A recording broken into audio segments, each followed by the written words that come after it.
Good afternoon. It's already, yes, good afternoon. Ako po si Sato Leonida.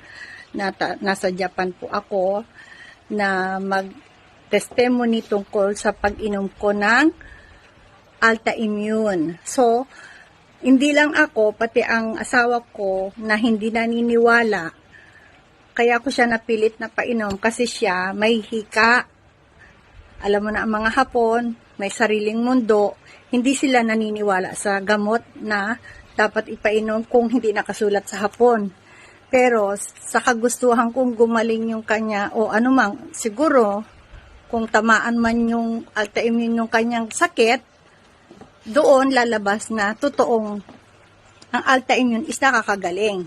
So the same me. Meron kasi akong nararamdaman sa katawan na lagi akong binabalisaw-saw. Either wala naman akong sakit sa ano.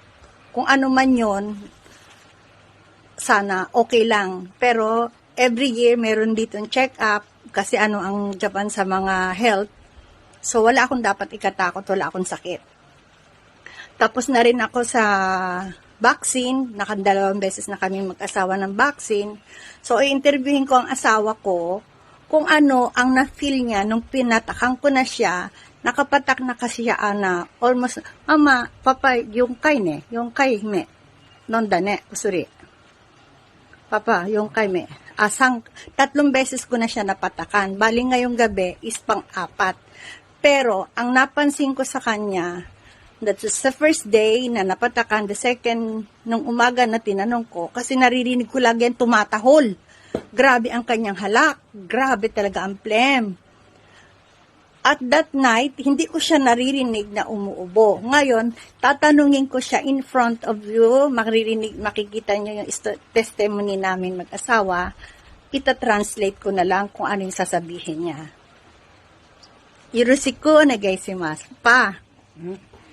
Siya po si Yasunori Sato, yung asawa ko. Pinainom ko siya ng gamot. Ne, anata, ikay nonda desho?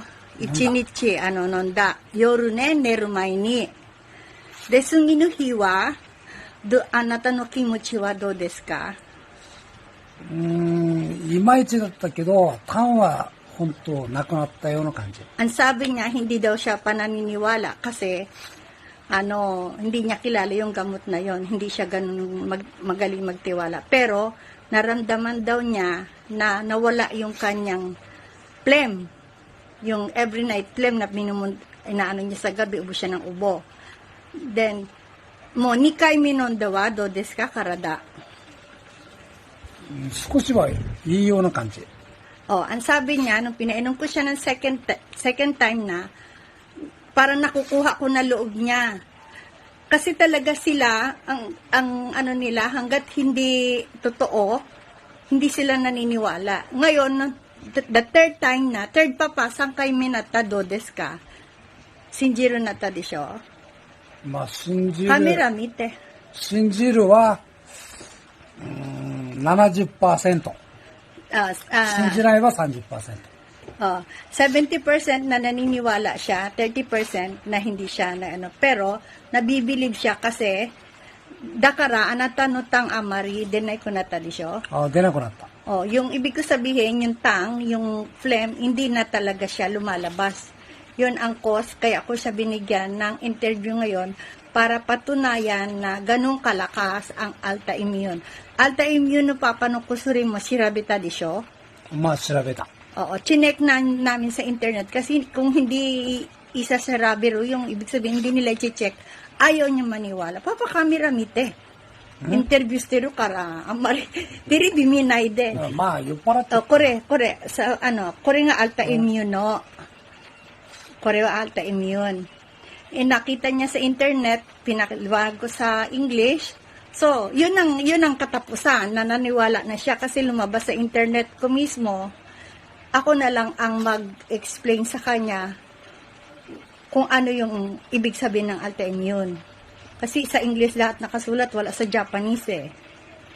Sana matuwa kayo sa testimony ko na kahit ang asawa ko hindi naniniwala, na feel niya na okay yung gamot.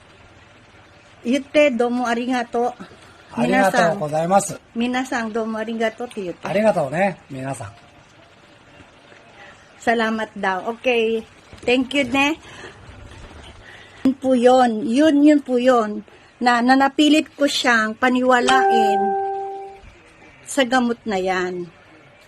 So, marami pong salamat at nakilala ko yung si Madam Annalisa at napasama ako dyan sa ating ano na yan. Nagpapasalamat ako, sana tuloy-tuloy na hanggang sa mga anak ko, sa inyong lahat, gambari masyo. Ibig sabihin yon, tulong-tulong tayong mag-power para maano natin yung sakit na yan, na lumalaganap na sakit. Thank you po. Sa susunod na kung ano man po yung dapat ipaliwanag, hindi lang po ako kasi may mga pinagbibilang ko din yung iba kong mga kasamahan dito. Sana matulungan ko rin sila na kagaya sa asawa ko. Ja, see you again. Thank you.